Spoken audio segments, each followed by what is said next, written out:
quem fala com vocês é o Guilherme Carvalhal e no vídeo de hoje nós vamos falar sobre filosofia. Então deixa aí a sua clicada em curtir e se inscreva para acompanhar o nosso conteúdo.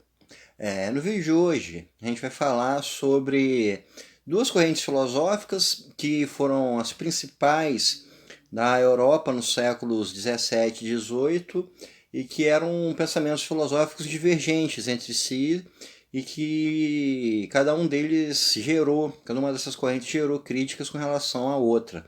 Elas não eram vistas como sistemas que podiam ser conciliadas. E essas correntes são o racionalismo e o empirismo. Essas duas correntes elas surgiram para tentar se formular uma nova forma de se pensar filosoficamente que representasse um passo à frente, tanto do pensamento aristotélico quanto do pensamento escolástico, e cada uma procurou fazer isso ao seu modo. Pelo viés do empirismo, a gente vai ter o autor inicial sendo o Francis Bacon, o filósofo inglês, né, Francis Bacon. O Francis Bacon ele fez uma crítica forte ao pensamento filosófico pretérito, esse pensamento escolástico, que é de origens aristotélicas, afirmando que esse tipo de pensamento vamos pôr assim, ele perdia muito tempo se dedicando a discussões que não levavam a lugar algum, discussões metafísicas, discussões sobre um princípio causal de todas as coisas, discussões sobre o que é contingente, o que é necessário, se é somente aquilo que é universal pode ser ciência ou não.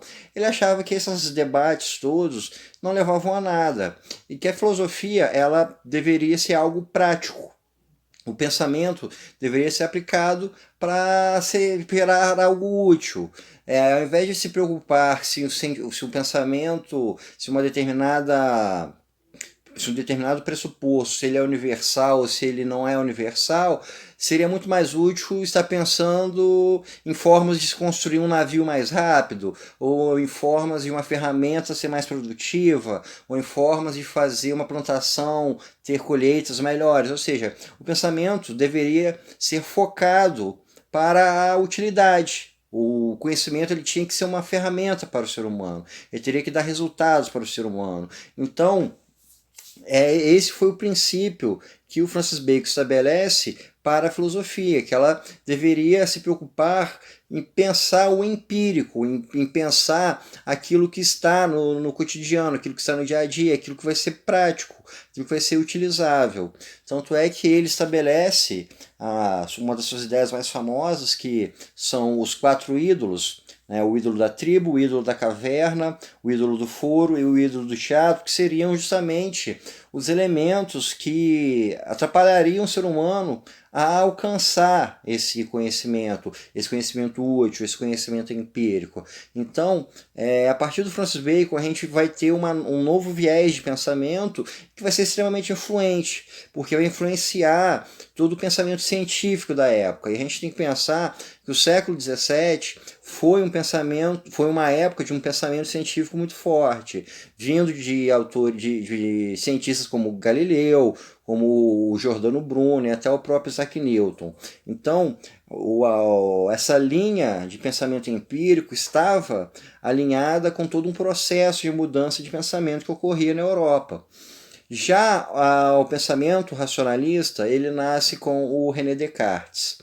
O René Descartes, ele também tentou pensar uma forma, um viés filosófico que fosse uma continuidade, que superasse o pensamento escolástico, aristotélico, e ele ainda tinha uma certa influência, que era responder ao ceticismo que surgiu no Renascimento, e que é principalmente colocado pelo Michel de Montaigne.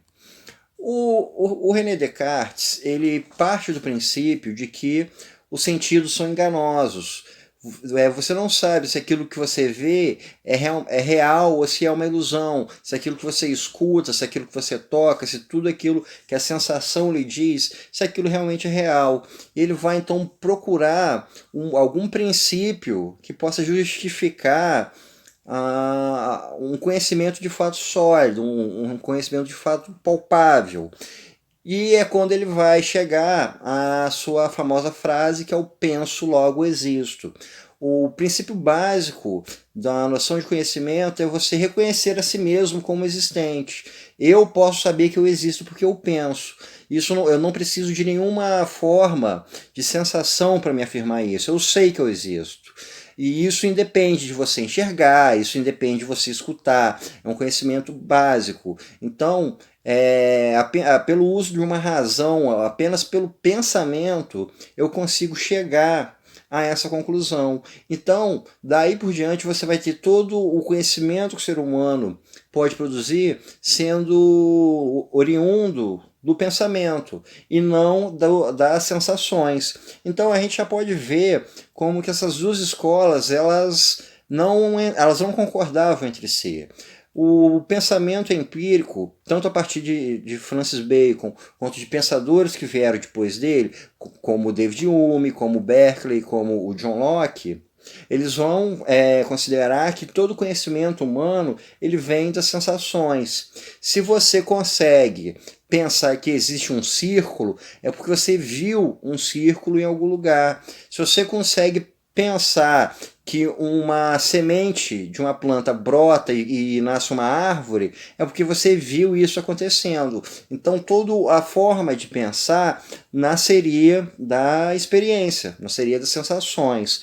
O próprio John Locke, em um dos seus princípios mais famosos, ele estabelece que o ser humano é uma tábula rasa. O ser humano nasce como uma espécie de folha em branco, ele não tem nada prévio antes. E ele só vai conseguir produzir conhecimento a partir do momento que ele experimenta o mundo, a partir que ele vê, a partir do momento que ele conversa, a partir do momento que ele toca, a partir do momento que ele sente cheiros, que ele sente sabores. É assim que o ser humano vai construir o seu conhecimento. Já a linha do racionalista, que depois de Descartes ainda teria pensadores como o Spinoza e o Leibniz, vai partir pelo viés de que o ser humano vai apenas conseguir compreender aquilo que a sua razão lhe chega à conclusão. Ou seja, a ideia de um círculo nasce da sua capacidade de conceber que um círculo existe. A gente pode pensar, por exemplo, a questão de uma linha reta. Não existem linhas retas na natureza, apenas a mente é capaz de conceber isso. Toda linha reta, no fundo, é uma produção humana.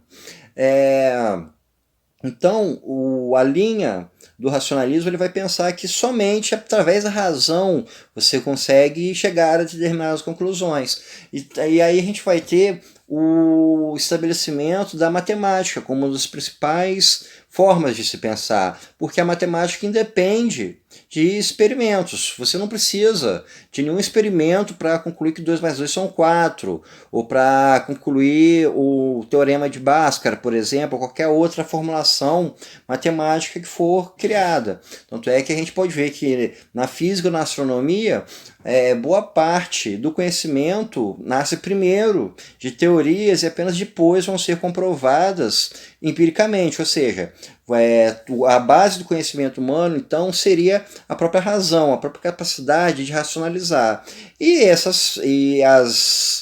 As críticas entre essas duas correntes foram muito fortes ao longo desses tempos. Muitos desses autores criticavam o outro lado, apontavam falhas nas outras formas de pensar. E foi apenas no final do século XVIII em que esse dilema ele foi resolvido, que foi através do Immanuel Kant. Immanuel Kant escreveu alguns livros como A Crítica à Razão Pura, A Crítica à Razão Prática, e ele criou uma nova forma de pensar filosófico que teria tanto influências do pensamento racionalista quanto do pensamento empiricista e criaria todos os fundamentos de um novo viés filosófico, que é o viés filosófico que se consolidaria daí em diante, é o que nós temos no nosso pensamento de hoje em dia. Então, pessoal, Isso é tudo por hoje. Espero que vocês tenham gostado e até o nosso próximo encontro.